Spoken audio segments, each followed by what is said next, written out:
So I went to ARC 2025 in London this week, and I thought I would tell you about my experience because it was actually really, really positive. It was really good. And everyone there was really, really friendly and very pleased to see me, not just because they had bulges in their pockets. No, I'm joking. You had to make it so incredibly vulgar straight out the gate, didn't you, Well, Carl? whenever you say, "Oh, I'm very pleased to see you," it's, "Oh no." Listen, just because the right over-index is engaged, all right, Yeah, the left have got doesn't mean they all want to shag you. yeah, the left have got like massive campaigns to make people homosexual, and yet all the gays are on the right. Because we all stay in shape. Yeah.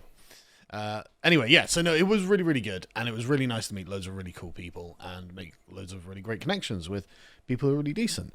And so we're going to just get into sort of some of the detail of it, because I think there's a kind of misapprehension about ARC, because the sort of the top frontline layer doesn't really represent those people that you meet on the shop floor, as it were. Well, yeah, I was seeing that. Obviously, I wasn't at the conference. Yeah. I was at the after party, which is why We'll talk about that as well. I may have seemed a little bit out of sorts yesterday. I was fine. But I saw Ren's coverage of it, and he was saying that some of the speeches were very disappointing because he was there and said that some of it felt like returning back to 2017 when the concerns and discussions that people were having were not the same things that we're worried about today. But again, I saw Ren at the after party. I saw a lot of the people who'd been attending at the after party, and that was not reflected in those people at all. Yeah, no, we'll get to it. But before we begin, this is the last day, I think it is, of the Islander 2 merch. So if you wanted anything, grab it now, because it'll be gone, and it'll be gone forever. And, of course, after this, we've got Lads Hour, where we're going to be discussing the English question. We're going to be watching some segments from this Politics Joe podcast, because I'm sure everyone has become well aware that on Twitter, just the very question of English identity has been at the heart of a huge amount of debate. And this is a really, really funny podcast. But the thing is, it's also really revealing as well, because Ava and Ollie there are English, self-consciously so. It'll be interesting. Well, the whole discussion just reminds me of when leftists were trying to convince us that 2 plus 2 doesn't equal 4. This is a fixed, settled question. Yep. And yet you guys are overcomplicating it, and you come across like morons. It's got a lot of parallels to the trans debate as well, which is interesting. But we'll get into it on Lads Out. It's also really funny because they're creatures of a bygone era. It's really amusing. Anyway, so let's begin. So the ARC conference began with Jordan Peterson, of course, because it's his baby, and his speech was fine. But the thing is, he's sort of calculating it on the go, to be very precise. And while I actually enjoyed the content of the speech, I just thought it would have been better if he just had a pre-scripted thing that he'd written out in advance. And I appreciate that part of it is the performance of him sort of like calculating on the fly.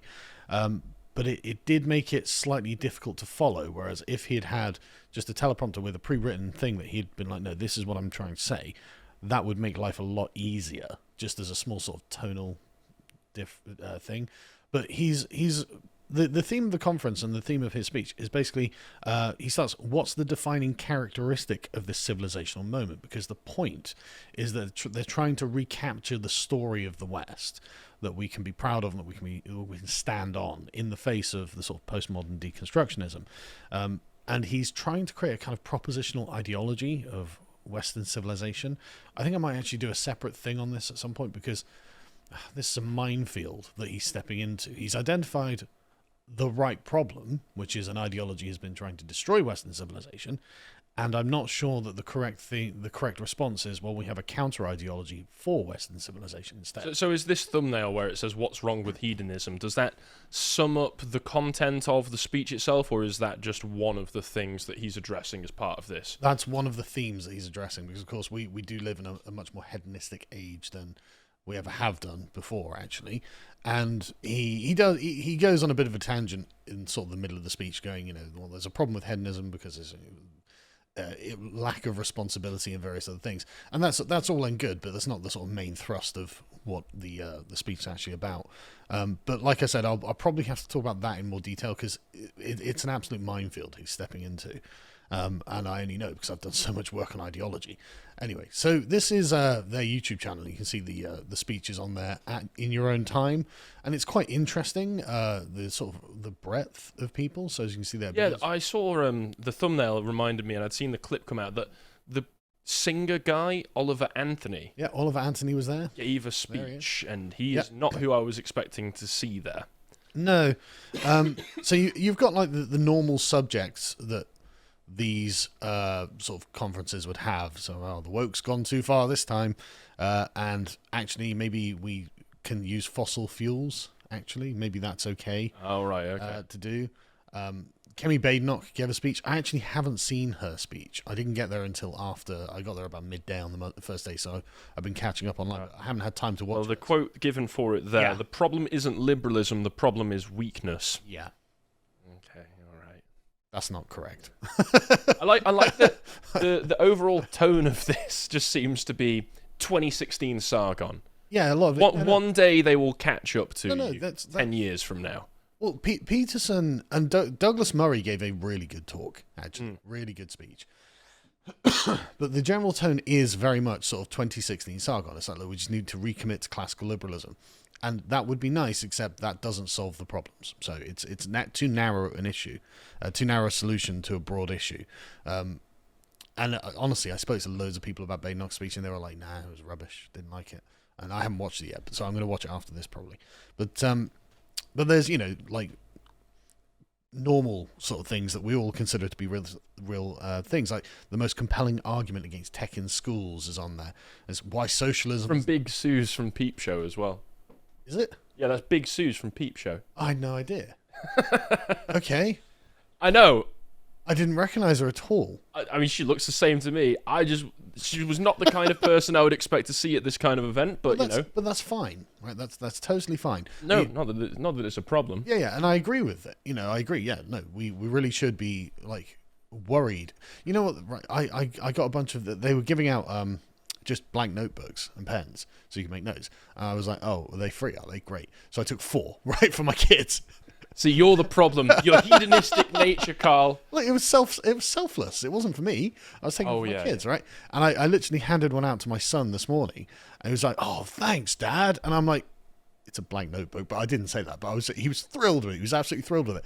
And so he sat there, just because this is how deprived you leave your kids. No video games except for 2 hours on the weekend. Yeah. You'll take your blank notebook and you'll enjoy it. Yeah, but do you know what he started doing? He started making up Bannerlord formations. Oh, right, okay. So he said, "Okay, look, Dad," I gave him it like really early on.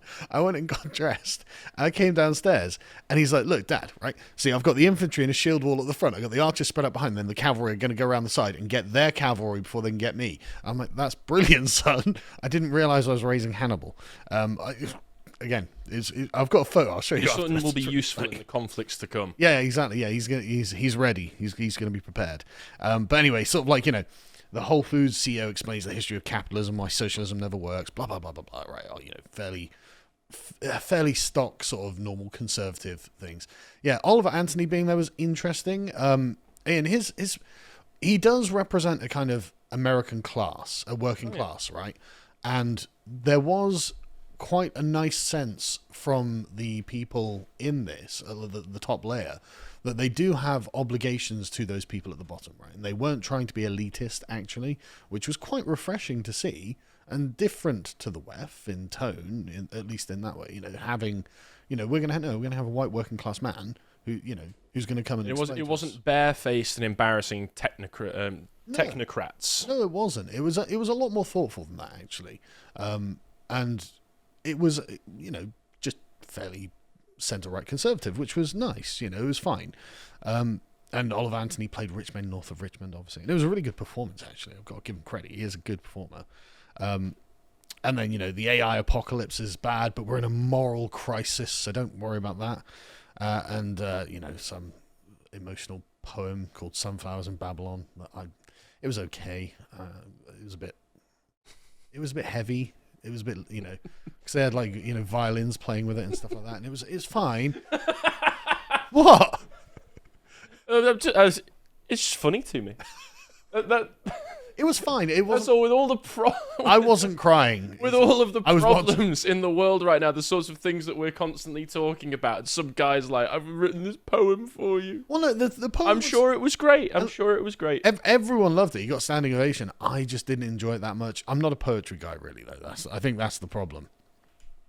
But anyway, so the whole thing was really nice, and you had like the top layer of people who are just, it's fairly mainstream conservatism, right? And that's fine. It's totally fine. But it was the people on the sort of on the ground where actually the attendees of the conference, a lot more based than I was expecting, right? A lot of people, like, one of the main things that wasn't touched was immigration. Right, it's the theme of the thing, and that was a surprise. Well, it is a surprise, really, because it is. I think it's because it was so America focused, right? And you speak to lots of Americans, and they speak about these sorts of things. But all of the British people that I met there, and I met a lot, the first thing that they were concerned about is immigration. Well, that's the thing. I think obviously I wasn't there for this kind of thing. The people I met on the ground at the after party, it was just Englishmen for the most part, so of course it was the thing that they're concerned about. Other than maybe one or two, I think Constantine has touched on it a few times. Obviously Farage should touch on such things. Douglas Murray touched on it. And Douglas Murray in particular. Most of these speakers are either people who don't really talk about immigration as a subject, or perhaps, like Kemi, would want to avoid it for right now. Have been open advocates of it. Yes, Neil Ferguson. I've never met the man, but from what I've been told behind the scenes, it's not really something that he's concerned about. Yeah, he's got his own, and that's fine. You don't have to talk about everything all the time or anything like that. But Douglas Murray was quite firm on it. He had a really nice turn of phrase on it. I can't remember who he was quoting from. Someone else. I can't remember who that was. But he was like, look, we act as if our culture is vanilla and that vanilla isn't a flavor, but actually vanilla is a very complex flavor, and we should have been, it's difficult to construct, and we should have thought about that. It's not that other flavors are added to vanilla ice cream. And vanilla is the best flavor. I agree, and nobody can change my mind on that because it's ours. But the point is, it was a really good speech, and it was a good way of approaching the subject of a national culture, ethnicity, and identity, right? And so Douglas's was strong on the subject we care about, but most of them weren't talking about it, and that's fine. But everyone on the floor was absolutely talking about it, and it was a real concern. And the question of English identity was very much on the front of mind of the English people at the conference. Obviously, it didn't come up on the stage because, again, lots of Americans and whatnot, but it was something that a lot of people were definitely talking about, and so that's interesting and good. There was also a strong undercurrent of Christianity there. Now, it wasn't something necessarily overt from as you can see, from the top layer. Like, there's nothing expressly Christian from all of these atheists. Yeah, but there were lots of Christians there. Well, I mean, Ayan Hirsi Ali's not an well, no, of course. And she's right. We've gone too far. That's absolutely true. But there was a distinct undercurrent of Christianity, and I think that is in part driven by Jordan Peterson himself, because he's very concerned about the Christian heritage of the West and sort of the biblical origins of Western morality and things like this, which is all completely viable, valid, and needed to be spoken about. And so, anyway, let's carry on, because there's a lot of responses to this. So you have, I've never heard of DeSmog before, but apparently they were like, oh, we saw the list of attendees, and there were oil executives and Trump allies there. It's like, yeah. So the people who make sure that we can have the lights on, and people who like the current president. Were these the weirdos who tried to shut down the party? No, that's someone else. We'll get to those in a minute. Oh, okay, all right. And so basically, like, the Guardian cited these guys because apparently they saw the list. It's like, okay, I don't care, and that's fine. And no one cared. So this sort of like fear mongering by the cooties theory of politics didn't work at all, which is nice. And then you have people like, well, why are conservative Christians flocking to ARC? It's like, because ARC is not anti-Christian. It's one of those spaces that it's not necessarily pro-Christian. It's not overtly pro-Christian, but it's not in any way anti-Christian, and it at least accepts the historic contribution that Christianity has made to Western culture. And so why wouldn't Christians go to it? There's absolutely no reason not. And so I met a lot of people who are very Christian. They're Christian activists. Calvin was there.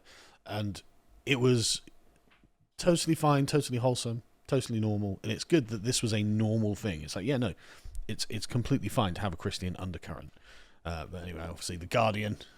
Oh, U.S. culture war show comes to London and strikes a chord with European populists. Yeah, why wouldn't it? They're winning. Okay. They're winning. They've got this massive amount of success, and they're getting a lot done, and they're doing a great job by all accounts. Yeah, I'd like it if someone would do a good job over here. That's really striking a chord with me as a European populist, assuming I can even call myself European. I'm an Englishman, obviously, so I don't really like that term. But anyway, the point being, yes, yes, yes. And so Nigel Farage's little talk with Jordan Peterson was pretty good as well. He was just nothing very controversial, actually, which is probably why you haven't seen any headlines of anything he said. But he basically just came out and reaffirmed all of the things we already know Nigel Farage says. But it's fine. It's fine. It wasn't bad. It was good. It was, it was a re-solidification of a position, which is okay. But yeah, so the Guardian is, of course, worried that this is going to happen. The only thing I saw that caused any controversy is Kemi Badenoch getting in trouble for saying things that are basically trivially true. Oh, Kemi Badenoch slammed after Labour and Lib Dems, by the Labour and Lib Dems, after claiming immigrants bring values that undermine the West. So she did speak about it a little bit, I suppose. Well, like I said, I haven't watched her speech yet, actually.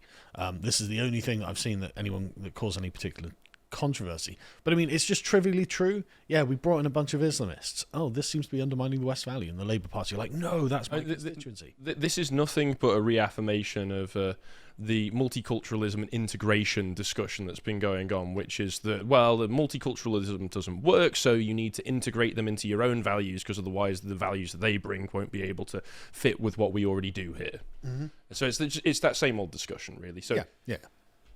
I mean, and it's the same old reaction as well from Labour and Lib Dems going, no, you need to accept their culture. In fact, integrate into their culture. It's better than ours because they're not evil racists. Yeah, and so there is at least a kind of appreciable parochialism around ARC and the speakers on the top level, and this does filter down to a much more based sort of attendees.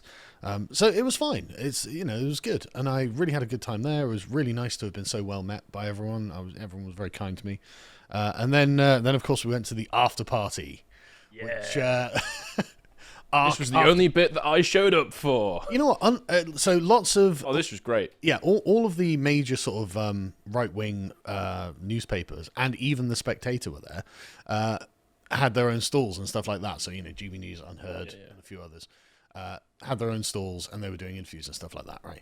And so you have like write-ups like this. Weirdly, Unheard have been surprisingly kind to me of late, I feel, which is nice. They did that article talking about how you were basically the catalyst for the online right as it is right now the other day, didn't they? Basically like the godfather of the right in Britain or something. It was like, oh, that's nice. That's very, very flattering. And in this one, again, I get a bit of a mention. So they tell us that hours before, so basically there's this party at Omega or something like that it was called. And so I booked a hotel right next to it because I had to persuade my wife to let me go to it, which she very kindly did. And so I booked a hotel So long-housed. So long-housed. It's not long-housed. No, what you do, Carl, is you say, I'm going to this, by the way, deal with it. Nah, way, man. That would be totally unfair as well, because it's half term. My wife has had all 4 kids on her own for the entire week. Like, I felt terrible. Honestly, right? I got home. You know what? At the party, you can see. I could tell how terrible you felt, man. If you're watching this, darling, it was awful.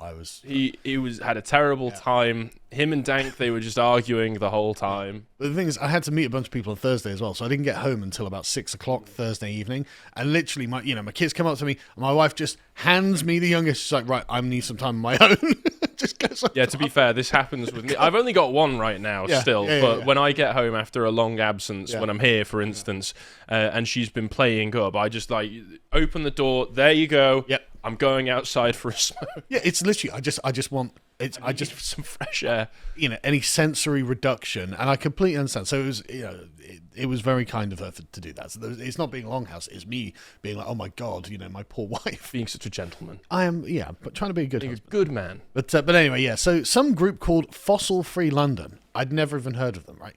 But the location of the venue got leaked, so they messaged the venue and like, ooh, there are some evil right wingers at your venue. Do they? They might have a picture of the actual, because they shared the screenshot. Yeah, I think they were putting it up on They put it up on Twitter and said, "We got it cancelled," and Got then like 11 likes. and then everybody from the party just posted themselves pictured at the cancelled party. yeah. So they managed to find another venue, which was good, and so they say, the organizer said it's amazing what you can do with money before name checking billionaire Peter Thiel as a donor. So we were being bankrolled by Peter Thiel. Apparently, I didn't know this. Peter Thiel spoke. No, we're not beating the allegations. Hey, dude, Peter, just call me. I'm totally fine to be bankrolled by you, because he spoke at Arc actually, and he was really good via Zoom, and it was a really good chat. He makes good points about what's happening. He's a smart guy, and he's switched on. In fact, Peter Thiel's interventions and things were some of the most relevant things, and a lot of people around were like, "Oh, I didn't really get what he was saying." It's like, that's because he's ahead of the curve than you. It's only us and Peter Thiel who get it.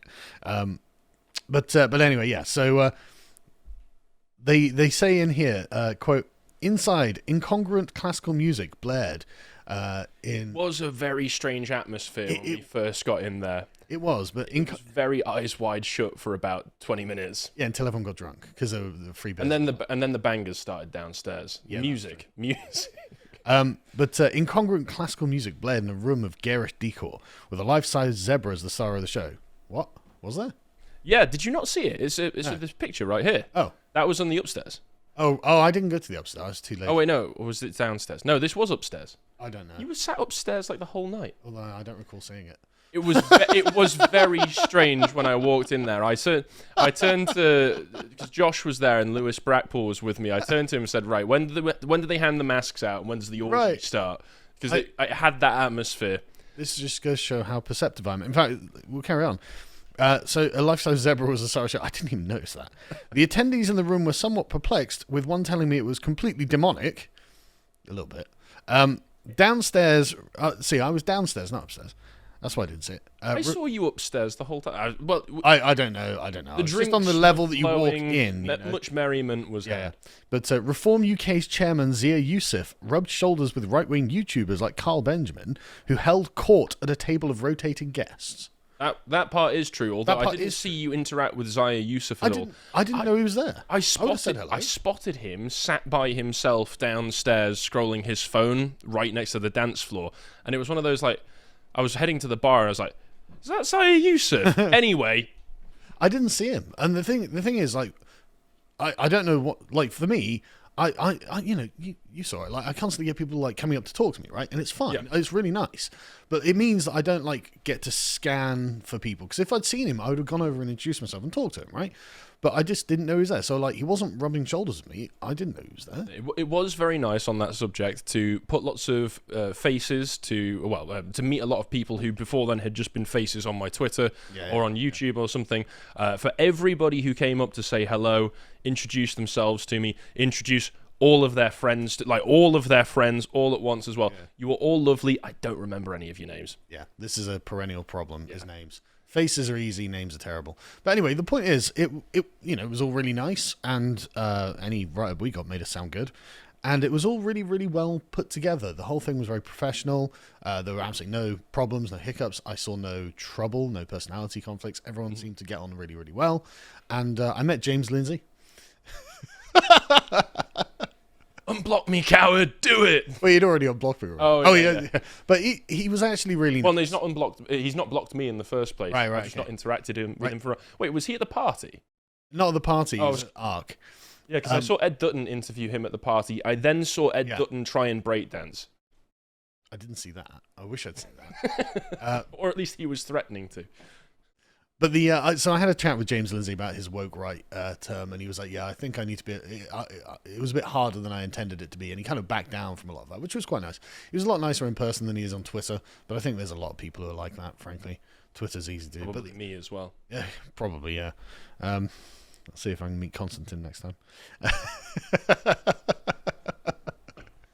His speech was pretty good, actually. I've got to say. I'm sure it was. Yeah, well, it was pretty good. But yeah, no, everyone there was really nice. Everything went really well, and lots of good connections were had, and it was a really great networking event, and I would definitely recommend people go to it next year, assuming they have one next year. I don't know how often they do these things, but I think it's been annual since it started. So right, okay. Well, I definitely recommend people go to it, especially if you're involved in this world. it was worth it. If you would like to watch the full uncut version that is also uncensored, head on over to lotuseaters.com to find out more.